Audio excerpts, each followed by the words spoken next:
Nasa linya natin, Bicol Saro Party List Representative Terry Ridon. Congressman Ridon, magandang umaga, si Joel Suweng. Magandang umaga po. Ay, magandang umaga po. Maraming salamat sa pag-imbita. Kanina, kausap namin si Attorney Panelo, abogado po ng ating Vice Presidente. Sabi ho niya, tila moro-moro ang naging pagdinig kahapon sa House Committee on Justice dahil walang mga probing questions. At dito, in-establish mismo ng chairman po ng komite na si Congresswoman Luistro na clarificatory questions, mga establishment of facts muna tayo. Oo. Ano ba pagkakaiba nun? Attorney Ridon, Congressman Ridon, dito po sa isyong ito. Alam po ninyo, si Atty. Panelo, hindi naman siya kasama sa defense panel. Ba't siya nagsalita tungkol sa impeachment proceedings po ng kanya pong kliyente? Yun yung una. Pangalawa, yung po objective ng pagdinig ay determination of probable cause. No? Hindi naman po ito trial eh.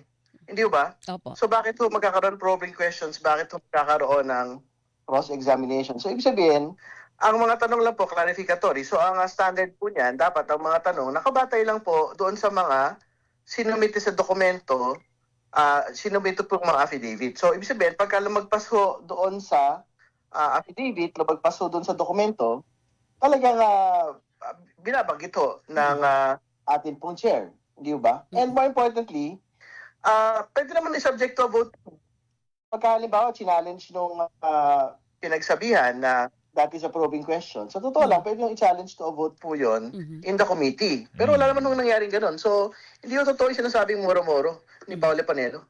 Okay. Linawin ko lang din, Congressman Ridon, na kaya si Attorney Panelo ang nakapanayam namin kasi siya yung naman abogado ni VP Sara doon sa perjury case niya laban kay Madriaga. So ang punto dito, ang pinakamalaki kasi din kahapon, yung naging statement mo ni Madriaga, kaya yun ang sinagot niya kanina. Sa inyo po, sa pagtaya ninyo sa mga statement at testimonya ni Madriaga kahapon, may bigat po ba ito? May bigat ho yung may relasyon doon sa mga binabanggit na ho ni Vice President Sara ng mga pahayag. No? Kasi meron hong pag-aabot yung sinasabi ni Vice President Sara at ni Mr. Madriaga patungkol doon kay Mr. Kilala. Kasi ang sinasabi ho ni Vice President Sara, hindi ko yung kilala. Pero ang may kilala lang dyan, si Ryan Kilala. At yan ho yung ilan sa mga tampok na mga personalidad. Dyan po sa testimonya ho ni Mr. Madriaga kasi meron nung silang pinirmahan na Certificate of Appreciation under yung sa tinatawag na grupong ISIP at binigay ho kay Mr. Reynold Monsayak, yung po nga dating tagapagsalita o isa sa mga matataas na official po ni VP Sara sa DepEd at sa OVP. So yan ho yung most important lead na magpapakita na hindi ho entirely uncorroborated ito pong bagay na to. And more importantly, may allegation na isa po sa pinag-deliveran ho ng pera, yung pong comedy bar sa Quezon City, kung saan doon din ho binigay itong Certificate of Appreciation kay Mr. Monsayak. So, yan ho, ano ho yan?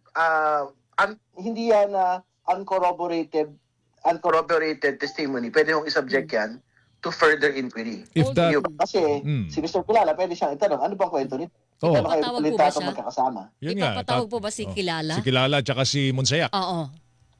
Si Mr. Kilala ho, pwede ho yung maimbitahan sa mga susunod pong pagdinig. Pagka meron mag-motion na mga kasamahan ho natin, pwede rin ho siyang magpresenta sa komite dahil napangalanan siya at gusto niya maglinaw. Tingin ko yan po yung mga pwedeng mangyari sa susunod pong mga pag. Baka naman sabihin na Congressman Ridon, nagpupunta na kayo sa mini trial.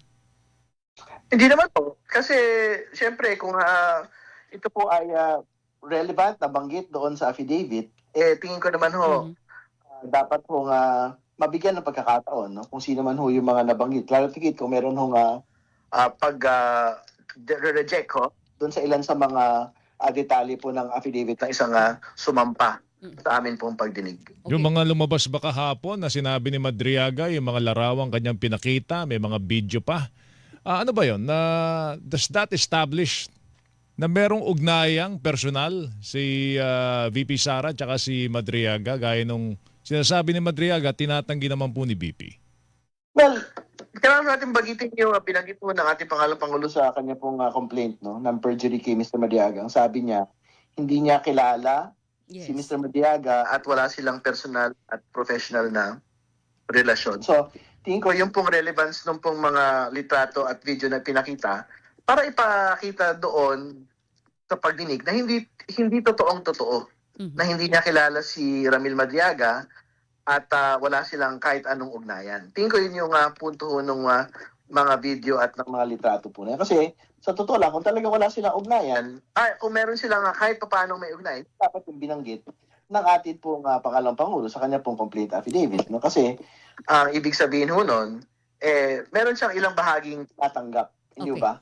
Hindi, nakita ko na yan sa buhay ko, pero hindi ko yan talaga kilalang-kilala. Dapat ganun yung pagkaka-frame Hindi ba? Ng Congressman, mga payag or mga bahagi po ng kanyang complaint laban kay Ramil Madriaga. nag-issue po ng waiver si Madriaga kahapon para sa kanyang bank accounts. Ano ang gagawin doon ng House Justice Committee?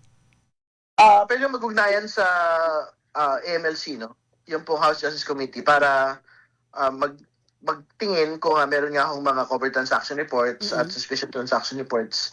Ito pong mga bank accounts na sinasabi. But bago ho yun, para ma-confirm din kung talaga nga bang may nag-exist Okay. na mga bank accounts, ito pong si Mr. Ramil Madriaga. Okay. No? So, kailangan lang ho natin linawin talaga na hindi naman ho sa lahat ng aspeto ng kanyang affidavit na tinatanggap po natin ng buong buo. Opo. At ang focus po ng committee talaga dyan ay yung pong bahagi na may relasyon talaga doon sa confidential funds misuse. Yung lahat po ng extraneous doon sa usapin ng confidential funds misuse, tingin ko hindi ho yan masyadong papansinin Okay. ng atin pong mga committee members. Last na lang sa paninig ko, Congressman Ridon, sa dami po ng testimonya kahapon, NBI, COA, plus yung kay Madriaga, often masasabi nyo na ba na may basis ang reklamo laban sa Vice Presidente? May probable cause?